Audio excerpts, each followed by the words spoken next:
Of you have never seen me before. This is your first time. Wow, almost everybody. I keep thinking I'm famous, but I guess that settles that. Anyway, I'm happy to be here. It's going to be great not to need translation today. I do a lot of traveling all around the world, and translation is an incredible challenge. You know, some things make sense in English don't make sense in another language. First time I went to Japan, I said to my audience, he was all bent out of shape, which is okay in America, right? English, but my Japanese translator said, wouldn't have a clue how to translate that. So then you have to think of another way to say it. So it's a little bit challenging. First time I went to Taiwan, I said to my Chinese audience, he blew his top. And my Chinese translator said, wouldn't look good in Chinese. So what can you do? Then multiple languages is really challenging, where everybody's got the headphones on, right? Did a big Herbalife convention, Atlanta, Georgia, 35,000, 19 languages translated, all at the same time. So everybody with the headphones on are trying to instantaneously get the translation. And with that many languages, it's interesting. You know, you hit the punchline, the Spanish get it first, and then the French get it, and then the Italians get it. Finally, the Germans get it. No, some translations take a little longer than others, so it seems like they're a little slow catching on, but not true. The translation is what's a little bit slow. Translation really is a miracle, because when you hear someone say something and you're the translator, there's probably 2, 3, 4 ways to translate it. Not just verbatim, but to translate it in its essence and the idea. So how they do that instantaneously, pick the best that they think is the best, is really a miracle. But today is going to be fun. It's great to be back home. I know some of you have come from a variety of countries, and I travel all over the world, but I'm just very happy and delighted to be back home, and especially to be back in Texas. This is really great. So it's going to be a good day. We're going to have a lot of fun. We're going to learn a lot. We've got some very special speakers, of course, that have come to be my guests over the next 2 or 3 days. That's going to be exciting. But I've got a lot of ideas to share with you, and I don't want to take long, because most of you have heard my story. You've maybe watched a video, listened to a cassette, or heard from someone else a little bit about my personal story. So I won't take a lot of time to do that. We want to get right at the seminar ideas. Have you got something to write on? Have you got a pen, pencil? Get ready. This is going to be a very hard-working session. I want you to be sort of exhausted by the time these 3 days are finished from not only collecting ideas, but sorting them out in your mind, figuring out how you can apply them in the various aspects of your life.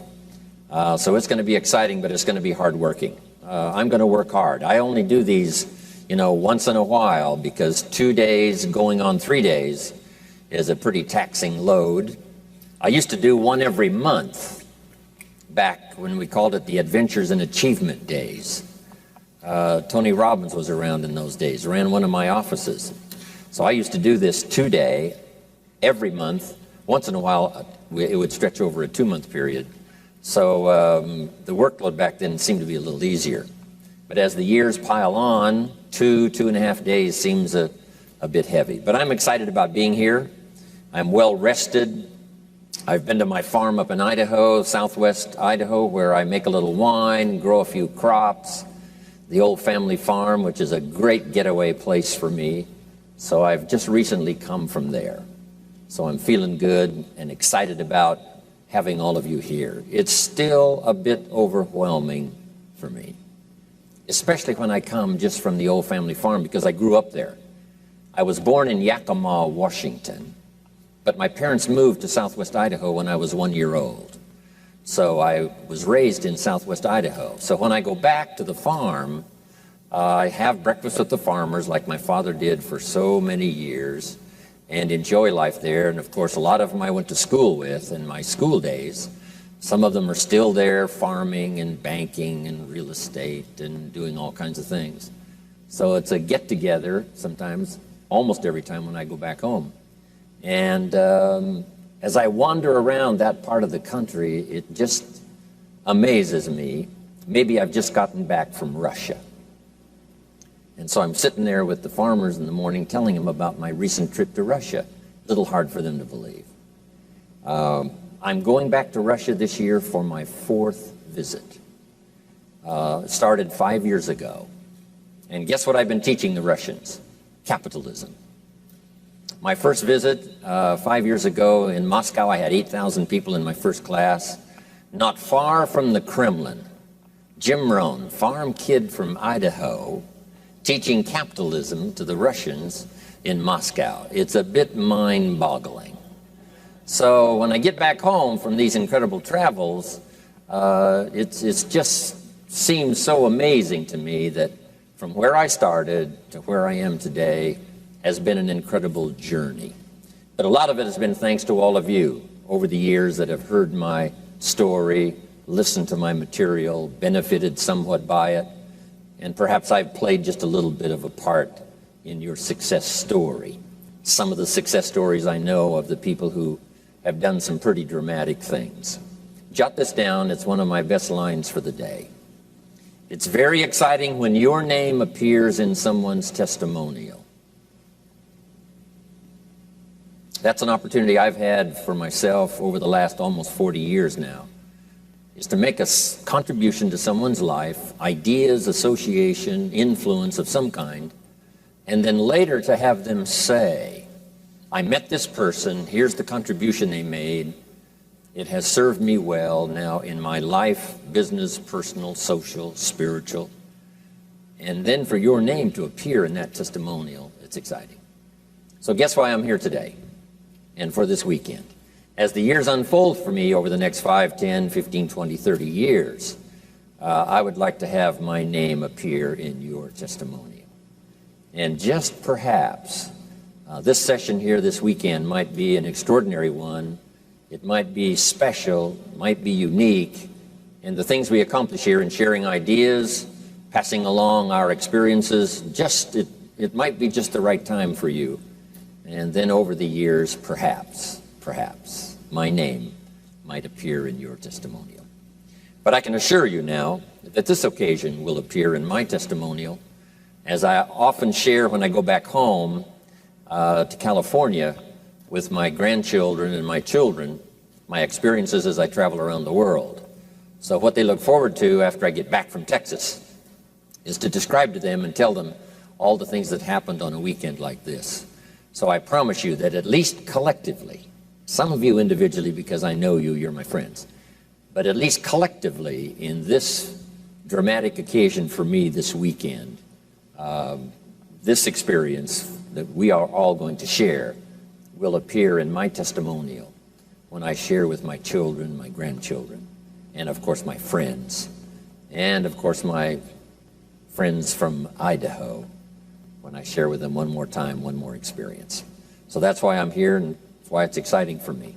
But it is a little bit overwhelming from where I started to being here today, having so many of you come from so many different places to spend the weekend with me. It's a source of amazement. But I'm glad you're here, and I appreciate your welcome. It took me a long time to get here. I'm now celebrating my 39th year of lecturing to the public. So that's incredible. So I worked hard to get here, and I appreciate your applause, and I appreciate your respect and your wonderful welcome, but guess what? I deserve it. So make that note. The key is to deserve it. You know, it's not just to get it, but to deserve it.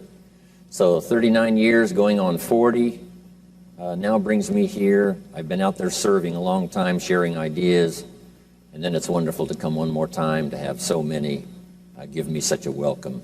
I appreciate it very much. But from the farm country of Idaho to traveling the world to coming to Dallas, my major purpose has been putting my experiences in language that might be useful.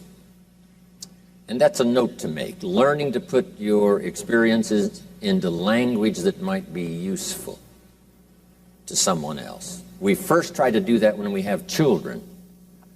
Well, really the association starts earlier than that when we're in school and we communicate with each other, trying to make our language useful. whether it's in sports or whether it's in business or whether it's at home or whether it's traveling, to make our language useful to someone else, to turn on a light, to share an experience, to find some way to say something that might be meaningful to someone else. And I've challenged myself with that now, especially the last 39 years, is to try to not be lazy in language. And that's a good note to make now, not to be lazy in language. And before the day is finished now, one of our major subjects is going to be communication, affecting other people with words. And it's so important to just stay keen, stay sharp, stay clear in your ability to communicate, because it has so much to do with your income. It has so much to do with your relationships. It has so much to do with your lifestyle, your associations with colleagues and friends and family and associates, no matter where you go, no matter what you do. Language is such an important tool. It is so useful in shaping our lives, shaping our future, creating a destiny, all of that, the promise of the future. A big share of that comes from making your language useful. So one of the important subjects for today is going to be communication. But anyway, enough preliminaries. I'm just delighted to be here. We're ready to go to work, and I just want this to be a special day. Here's another note to make. The early Christians were taught not to neglect the assembly. Because when Christianity first started, you know, they were brand new, and I'm sure that was part of it. But the word was, when we call an assembly, a get-together with everybody, it's very important to be there every time you possibly can.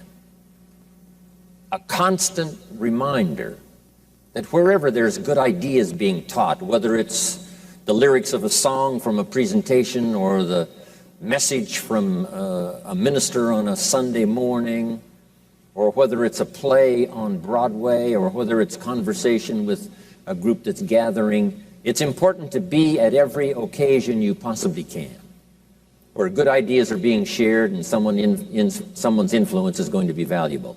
And here's why. Make this note. Some of those occasions will be dramatic. If you attend every class, every training, every sermon, every get-together, every seminar, every convention, perhaps of the business you happen to be in, all of that, if you attend regularly, constantly, places where good ideas are going to be shared, the influence is going to be great, some of those occasions are going to be special. Make this note. Some may be so special you'll never be the same again. You'll look back on it, perhaps, make a note on your calendar. This was one of the days that changed my life. This was one of the days when some more lights went on and I've never been the same. This was the day that helped to develop my influence so that I could help other people. This was the day. And I said a little prayer before I left my hotel room today, and here was my prayer.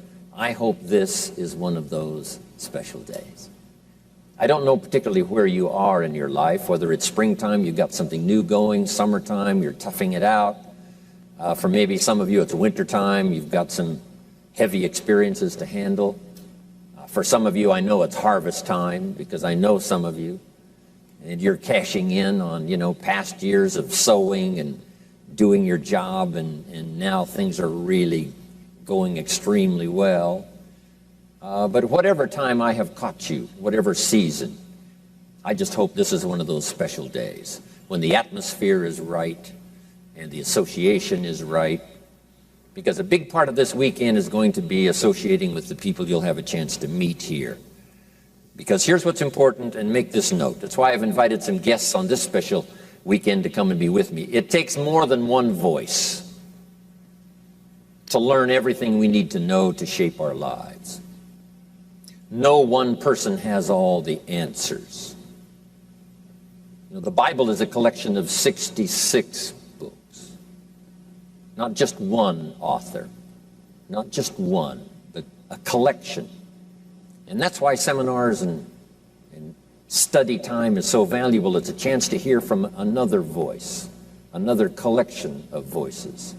So here's what I would ask you to do this weekend also, is to make your acquaintances, make those meaningful. If you have a chance to talk to somebody and find out who they are and where they're from and what they do, just in those, we sometimes call them casual conversations, but sometimes from casual conversation can come something incredibly meaningful. So I'm asking you, from all aspects of what we offer this weekend, not just my presentation and Zig's and the others, but your presentations to each other. If you'll gather all of that up this weekend, you will walk out of here so much richer than when you walked in. It'll be incredible. And then all of us might look back on this incredible weekend in June 2001 as one of those extraordinary, special times. And we were